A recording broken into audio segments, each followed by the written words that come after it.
Le temps est une chose dont nous avons tous exactement la même quantité. 24 heures par jour, 7 jours par semaine. C'est tout ce que vous aurez. N'est-ce pas étonnant que certaines personnes font tellement avec leur vie et d'autres personnes font si pitoyablement peu avec leur vie? Nous ne pouvons pas blâmer les circonstances. Nous sommes ceux qui doivent se lever et commencer à vivre exprès la vie que Dieu veut que nous vivions. Et arrêtons juste de blâmer tout ce qui arrive autour de nous, de comment nous avons été élevés, au gouvernement, à ceci ou à cela. Le temps est trop précieux pour être gaspillé. Et si vous ne croyez pas cela maintenant, attendez d'avoir 70 ans et nous verrons si vous ne pensez pas que le temps est précieux. Je n'ai jamais même pensé beaucoup à cela jusqu'au jour où j'ai dû me souscrire à l'aide médicale. Et je vous le dis, c'était vraiment... Je me disais, l'aide médicale. Je suis assez vieille pour me joindre à l'aide médicale. Je ne sais pas, c'était juste cette pensée, vous savez. Et chaque année, vous êtes plus âgé d'un an. Et plus vous grandissez, plus ces années vont vite. Maintenant, si vous avez 20 ans, vous dites « cela ne me concerne pas ». Eh bien, écoutez-moi, vous n'allez pas avoir 20 ans pour toujours. Et vous aurez 40 ans en un clin d'œil. Et ceux d'entre vous qui ont 40 ans en auront 50 en un clin d'œil. Et si vous vivez votre vie intelligemment maintenant, vous aurez un grand avenir. Mais si vous perdez votre temps maintenant, vous savez ce que vous allez finir par avoir? Rien excepté des regrets. Et je pense que les regrets sont une chose vraiment horrible. C'est comme... Vous êtes triste et vous regrettez quelque chose que maintenant vous ne pouvez plus réparer et vous ne pouvez rien faire à ce propos. C'est pourquoi nous devons faire ce qui est juste quand nous avons l'opportunité de faire ce qui est juste.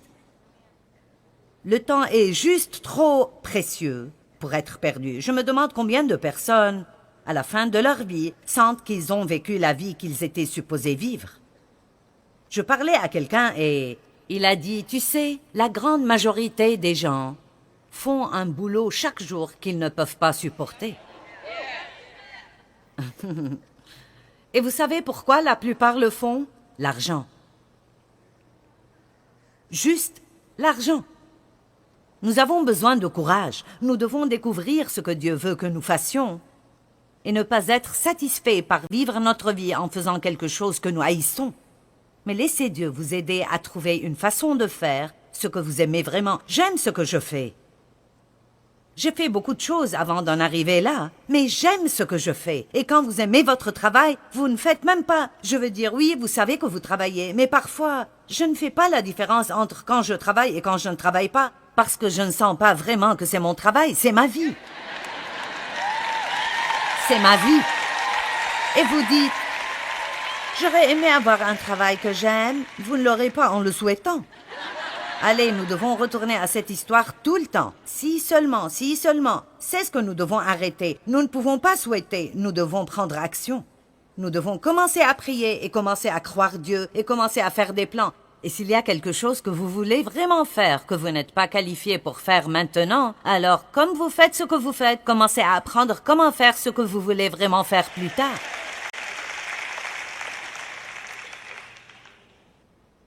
Dieu peut faire tellement de grandes choses à travers nous si nous faisons des pas dans la foi.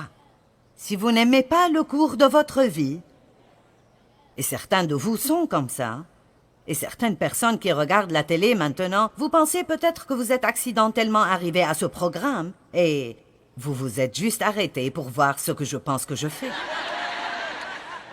Si vous n'aimez pas votre vie, vous êtes les seuls qui puissent la changer. Maintenant, bien sûr, nous faisons confiance en Dieu pour changer nos vies, mais Dieu fait les choses à travers nous. Il ne fait pas les choses en dépit de nous. Nous n'allons pas nous mettre là et être paresseux alors que Dieu fait tout pour nous. Vous savez, il y a un verset que je pense que nous ne comprenons vraiment pas, et c'est Éphésiens 3:20. Car Dieu peut réaliser abondamment, bien au-delà de tout ce que nous réalisons, imaginons ou pensons. Et là, les gens aiment ce verset, mais le reste de ce verset dit à travers la puissance qui agit en nous.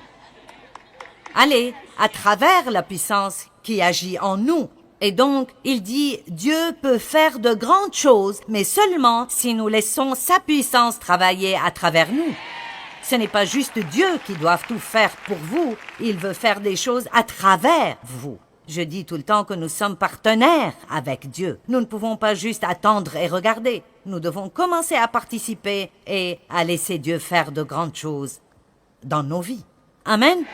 Maintenant, l'une des choses qui se rapporte beaucoup à ce qui arrivera dans le futur est vos mots. Alors, comme nous parlons du gaspillage, laissez-moi dire, arrêtez de gaspiller vos mots. Arrêtez juste de dire des choses stupides qui n'aident ni vous ni personne d'autre. En fait, elles peuvent même vous faire du mal. Je vous ai parlé hier à propos des 7 choses dont il dit dans les 5 premiers versets des Proverbes chapitre 1, qu'elles sont vraiment certaines des façons majeures dont nous apprenons comment écouter Dieu, la sagesse, la compréhension, la connaissance, la discipline, le discernement. Le discernement est si important quand on parle d'être guidé par le Saint-Esprit et d'entendre de Dieu. Vous ne pouvez pas vivre d'après ce que vous pensez, vous devez aller plus profondément. Mais il y a un autre mot ici que nous n'utilisons pas très souvent et c'est le mot prudence. Prudence. La prudence veut dire le jugement soigneux qui nous permet d'éviter le danger. La capacité de gouverner et de se discipliner soi-même en utilisant la raison, la perspicacité dans la gestion des affaires et le bon jugement dans l'utilisation de vos ressources. Le bon jugement. Cela veut dire qu'une personne prudente ne gaspillera pas l'argent, ne gaspillera pas le temps, ne gaspillera pas l'énergie, ne gaspillera pas ses talents, ne gaspillera pas ses paroles. Proverbe 18, 21 dit « La puissance de la vie et de la mort est dans la langue ». Et puis quand on parle de la prudence, Proverbe 10, 19 dit « Qui parle beaucoup ne saurait éviter de pécher, mais l'homme avisé qui met un frein à ses lèvres est prudent. Celui qui met un frein à ses lèvres est un homme prudent, un bon gestionnaire. » Proverbe 12, 16 dit « L'insensé manifeste immédiatement son irritation, mais l'homme avisé sait ravaler un affront. » Combien de temps perdons-nous dans nos vies en étant en colère concernant ce que quelqu'un nous a dit? Et alors maintenant, nous les laissons voler notre temps et contrôler notre joie, quand en réalité, nous aurions pu choisir de simplement ignorer cette stupidité et de rester intelligents dans notre vie. Amen. Ne perdez plus de temps à être en colère. Ne perdez pas un jour de plus dans vos vies à être en colère concernant quelque chose que vous ne pouvez pas contrôler. Et j'aime ceci. Proverbe 31, 16. Maintenant, Proverbe 31 est à propos de cette femme merveilleuse qui fait tout comme il faut. Personnellement, je ne l'aimais pas du tout. C'était dur pour moi de lire Proverbe 31 parce que j'étais si loin de cela que chaque verset me faisait ressentir la condamnation. Je m'entends mieux avec elle maintenant après 40 ans dans la parole. Proverbe 31, 16. Cette femme intelligente, elle pense à un champ. Alors qu'elle l'achète ou l'accepte, elle procède prudemment. En d'autres termes, cela veut dire qu'elle ne prend pas juste quelque chose de nouveau, sans voir sérieusement si elle peut s'en occuper dans sa vie et toujours avoir la paix. Allez, qu'avez-vous fait récemment sous l'impulsion du moment que vous regrettez depuis lors de ne pas avoir refusé? Est-ce que quelqu'un ici a fait ceci récemment? Oui, eh bien, soyez plus prudents. Elle pense à un champ, alors elle l'achète ou l'accepte. Elle procède prudemment et ne néglige pas ses obligations présentes en prenant d'autres obligations. J'aime cela. Certaines personnes sont si occupées qu'elles n'ont pas le temps de parler avec leurs enfants. Certaines personnes sont si occupées à gagner de l'argent que quand elles sont prêtes À mourir, tout ce qu'elles auront est un compte en banque. Mais quand vous êtes sur votre lit de mort, vous n'allez pas demander de voir votre compte en banque. Vous allez vouloir votre famille. Et alors maintenant, c'est le moment de passer du temps avec eux et de ne pas faire tant de choses insensées que vous n'avez pas le temps de faire les choses qui sont vraiment importantes. Merci pour votre enthousiasme.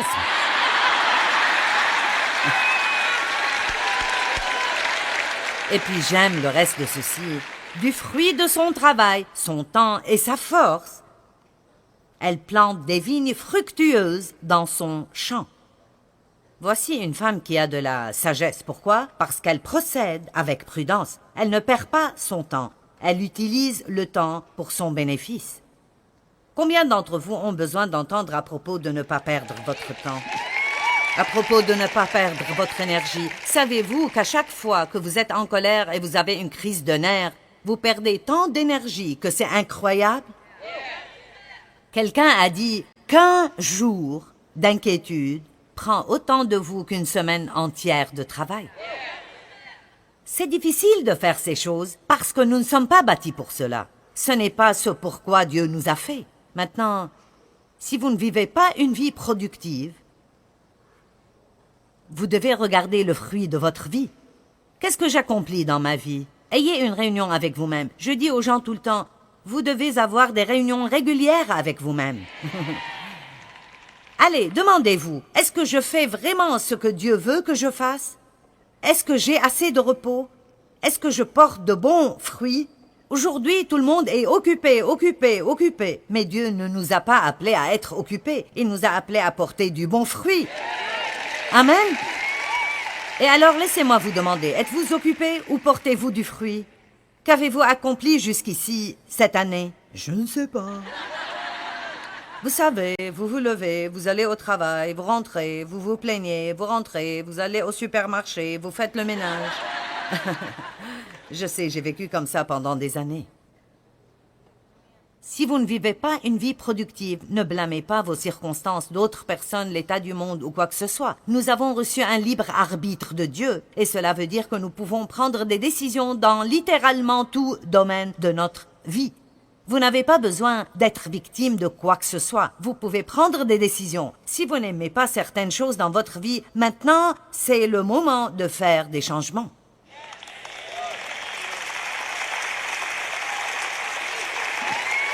Est-ce que quelqu'un ici peut penser à quoi que ce soit où il a besoin de faire un changement dans sa vie? N'importe qui? Voyons. Vous êtes trop fatigué pour lever la main? D'accord. Nous aurons de bonnes choses qui arriveront ce soir. Si nous ne prenons pas nos propres décisions guidées par l'Esprit de Dieu, nous finirons avec des regrets. Maintenant, nos versets que nous partagions dans chacun de ces messages, et je ne suis pas désolée de les redire, nous devons entendre la même chose encore et encore et encore. Éphésiens 5, 14 à 17. « Réveille-toi, ô toi qui dors, relève-toi d'entre les morts. » J'aime ceci. Tellement de gens marchent morts dans le monde. « Et Christ brillera et fera lever sa lumière sur toi. Veillez donc avec soin. » Nous avons dit ce que prudemment veut dire. Ça veut dire marcher avec circonception, ce qui veut dire marcher comme si vous étiez dans un endroit dangereux. Regardez autour de vous pour vous assurer que vous ne vous blesserez pas. Veillez donc avec soin à votre manière de vivre. Ne vous comportez donc pas comme des insensés, mais comme des gens sensés, sages et intelligents. Utilisez votre temps sagement. C'est juste ce dont nous parlons. Utilisez votre temps sagement. Mettez à profit les occasions qui se présentent à vous car nous vivons des jours mauvais. C'est pourquoi ne soyez pas déraisonnables, mais comprenez fermement, ou vous pourriez dire saisissez, ce que le Seigneur attend de vous. Soyez décisifs. Certains d'entre vous demeurent entre deux endroits depuis si longtemps. C'est pitoyable. Prenez une décision. Décidez donc quelque chose et commencez à aller dans une direction. Eh bien, et si j'ai tort? Eh bien, la seule façon dont vous allez découvrir est de prendre une direction. Et si vous avez tort, alors prenez l'autre direction qui est probablement la bonne. Dans ces versets, Paul nous parle de 7 choses importantes. Dans ces 4 versets, il nous dit 7 choses importantes. Faites attention à votre temps et vos décisions. Faites les choses exprès. Cela veut dire que vous n'avez pas besoin d'attendre de vouloir faire ce qui est bon. Vous faites juste ce qui est bon parce que c'est bon et parce que vous croyez que si vous faites ce qui est bon maintenant, vous aurez une belle récompense plus tard. Plusieurs d'entre vous vivent maintenant dans les récompenses des bonnes décisions que vous avez faites plus tôt. Vous avez pris une bonne décision en venant ici ce soir. Vous allez apprendre tellement en étant ici ce soir. Je vous le dis, vous pouvez aller et payer beaucoup d'argent pour des cours de gestion de temps. Et je vous les donne ici ce soir, juste parce que vous êtes assis ici. Vous n'avez même pas dû payer quoi que ce soit pour entrer dans le bâtiment. Amen. Quand nous recevons la parole de Dieu, nous ne recevons pas simplement des mots, nous recevons des paroles lointes qui entrent à l'intérieur de nous et causent des changements en nous. Elles renouvellent vos pensées. Donc, vous ne perdez pas votre temps ce soir. Maintenant, quand vous passiez du temps au bar toute la nuit, vous perdiez votre temps. Mais ce soir, vous ne perdez pas votre temps. Vous investissez votre temps. Et vous récolterez les bénéfices. Demain, la semaine prochaine, l'année prochaine, etc., etc. C'est bon pour moi quand je prêche. Parce que je dois étudier pour faire ce que je fais. Et puis, je dois m'écouter. Et avant que je ne vienne et que je ne prêche, je m'assieds dans ma chambre, parfois pendant des heures, et j'étudie encore et encore et encore toutes ces notes. Et ça m'aide. Soyez quelqu'un qui agit exprès. Numéro 3, vivez une vie digne d'être vécue. Vous savez, je pensais, cette semaine quelque chose est arrivé. Et quand ce type m'a dit que la plupart des gens n'aiment pas ce qu'ils font, alors j'ai dit, si tu pouvais faire une chose que tu veux vraiment faire, qu'est-ce que tu ferais? Maintenant, si tu revenais au début de ta vie, qu'est-ce que tu ferais?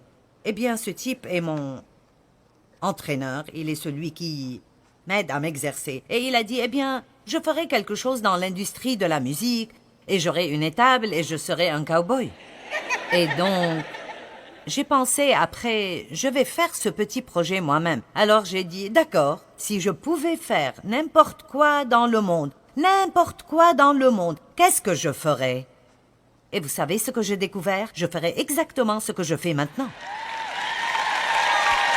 Et je pense que c'est vraiment ce que vous devez vous demander. Qu'est-ce que je veux vraiment faire? Et même si vous ne pouvez pas le faire maintenant, ça ne veut pas dire que vous ne pouvez pas prier pour cela, et travailler pour cela, et planifier pour cela. Ne restez pas coincé dans quelque chose que vous détestez, sans rien faire pour changer à son propos. Numéro 4. Pensez à ce que vous décidez de faire et prenez des décisions sages. Numéro 5. Prenez chaque opportunité. Numéro 6. Ne soyez pas irréfléchis et insensés. Et numéro 7. Connaissez la volonté de Dieu et tenez-la fermement.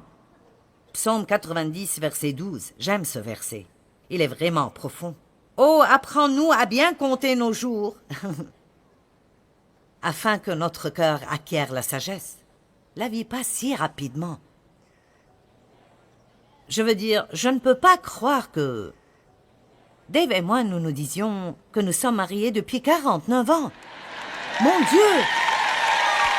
49 ans! David a dit dans le psaume 39, versets 5 et 6, il dit « Ô Éternel, faites-moi savoir quand finira ma vie. Quel est le nombre de mes jours, afin que je sache à quel point je suis frêle et à quel point ma vie est éphémère. » Wow! Voici mes jours sont limités, car tu leur as donné la largeur d'une main devant toi. Même s'il est debout, tout homme n'est qu'un souffle. Pause et pensez calmement à cela. Maintenant, je veux que vous imaginiez maintenant que nous allons au cimetière. Vous allez au cimetière et vous voyez sur la tombe le nom d'une personne, quand elle est née, un tiret, et quand elle est morte. Nous allons utiliser ma vie comme exemple et j'ai décidé de vivre 100 ans. Très bien. Maintenant, Joyce Meyer, 1943 à 2043. Eh bien, Ne pensez-vous pas que c'est intéressant que votre vie entière, depuis que vous êtes né jusqu'au jour de votre mort, elle n'est qu'un tiré? Voici ma question. Qu'est-ce que vous faites de votre tiré? Parce que c'est à cette vitesse que vous allez sentir que ça va quand vous aurez 75 ans. Vous allez dire « Je ne peux pas croire que tout cela est passé ». N'arrivez pas à ce point dans votre vie où vous n'avez rien d'autre que des regrets.